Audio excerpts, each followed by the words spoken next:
On today's video, we're checking out a fantastic mobile phone gimbal from Sirui called the Swift M1, and that starts right now.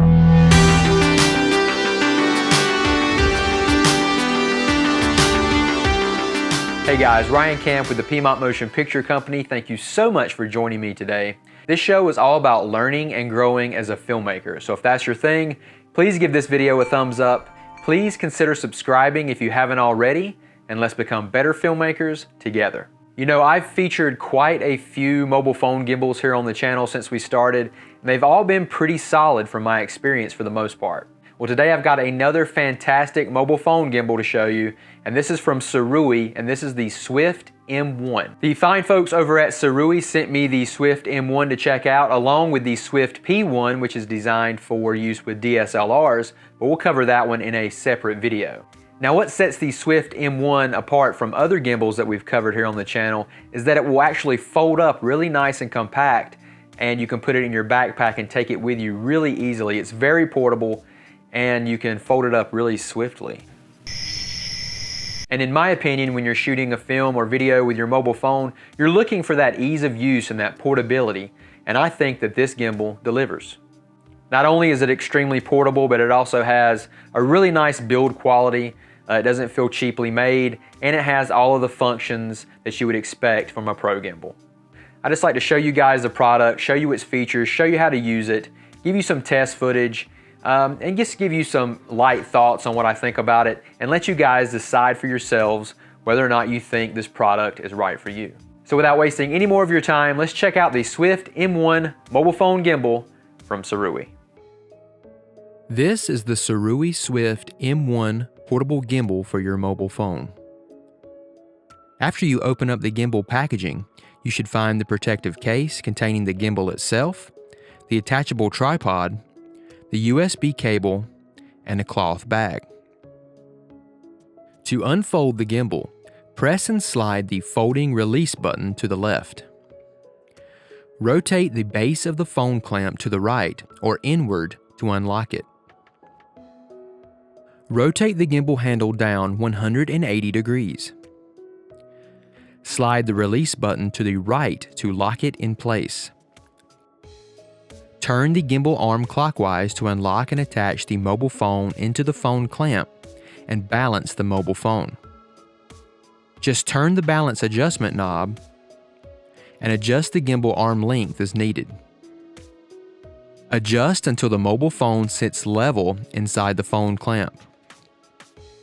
To fold the gimbal back up, just simply follow the previous steps in reverse. Next, download the Sirui Swift app from the App Store. The Swift app requires iOS 9.0 or Android 5.0 or later. Before use, plug the USB provided cable into the port on the gimbal, and the other end into a power source, and charge the gimbal for up to 2 hours. The charging status will be displayed on the front LED UI screen. If you haven't already, attach your phone to the gimbal. It's recommended to have the gimbal powered off before attaching and balancing the mobile phone. You can also rotate the phone clamp to adjust the orientation of the phone to either portrait or landscape.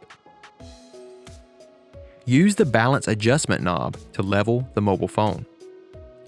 The gimbal will not function properly if the phone is not balanced. Now, let's connect the Swift mobile app to the gimbal. First, turn on the phone's Bluetooth. Power up the gimbal. Activate the Sirui app and then follow the on-screen instructions. Note that the gimbal will still work without using the Sirui app, but it provides some extra functionality. Let's take a look at the buttons and dials on the gimbal so we can talk about how to use them. This is the wheel dial. This is the tilting and panning knob. Here is the shutter button. This is the instant app button. The mode switch button, and the power switch. On the other side, you will find the function keys 1 and 2. To power on or off the gimbal, press and hold the power switch for up to 3 seconds. Press the shutter button to control shooting when you are connected to the Swift app. And the mode switch button lets you select one of the 4 shooting modes on the gimbal. Tilting and following locked, tilting following, locked, and point of view. You can press down the wheel dial to switch shooting modes: zooming, focusing, panning motion, and tilting motion. For instant shooting control via the app control button, connect the gimbal to the Swift app. To display the option menu, press the app control button. Turn the wheel dial to set options, and press the app control button to exit the menu. Press the function button twice to activate the selected option and close the app menu page. When the gimbal connects with the app, the activated option will display at the bottom of the UI. There are 16 different options here, like front-rear cam switch, beauty mode, face tracking, time-lapse, motion zoom, and the Hitchcock zoom effect, which is my favorite. The function key located on the back of the gimbal has a few uses. Hold down the upper function key to activate the panning and following mode. And you can press and hold down the lower function key to switch between the tilting and following and locked modes. Press the bottom function button key twice to reset the gimbal. Now that we have a general idea of how to get started using this gimbal, let's check out some test footage that I shot with the gimbal earlier this week.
And there you have it, guys. I hope this video was informative enough for you to make a well-educated decision on whether or not you would like to pick up the Swift M1 gimbal for yourself. The question for today is very simple. Just let me know what you guys think about the Swift M1 gimbal from Sirui and how you think it compares to other gimbals that we featured here on the channel. Let us all know in the comments below. Of course, if you are interested in picking up the Swift M1 gimbal for yourself, an affiliate product link can be found in the description below. And of course, if you buy it through that link, it doesn't cost you any extra, but you are helping support this channel. You know, the holidays are quickly approaching, and some of you may know that I have a background in music. I used to be a vocalist for a rock band. This year I thought I would try my hand at singing one of my favorite Christmas songs and help raise money for a good cause. So in the description below you can find a link to a video where I'm singing Oh Holy Night. If you'd like to check that out, if that's your thing, go check it out. I didn't want to list it here on the channel because it's not really filmmaking related, but if you want to check it out, the link is there below in the description. And of course, happy holidays and a happy new year to everyone. If you enjoy the videos I'm making here and you would like to help support this channel in some way, there are many different ways that you can do that. The easiest way is to give this video a like, and please subscribe if you haven't already. Be sure to click that bell notification icon so you don't miss any of my new videos. We also have merch for sale right here on YouTube. Just like this shirt I'm wearing right here, you can find all of that stuff below this video. We have a digital store with awesome filmmaking resources, some of them free, where you can find things like our new horror LUTs pack. And last but not least, you can help support us monthly on Patreon like these fine folks right here. All of these things will help us create more content just like this and more films in the future. So I thank you sincerely. As always, I hope this video has been very beneficial to you. Thank you so much for coming along on this filmmaking journey with me. I am Ryan, and I will see you on the next Piedmont Motion Picture Show. Bye-bye.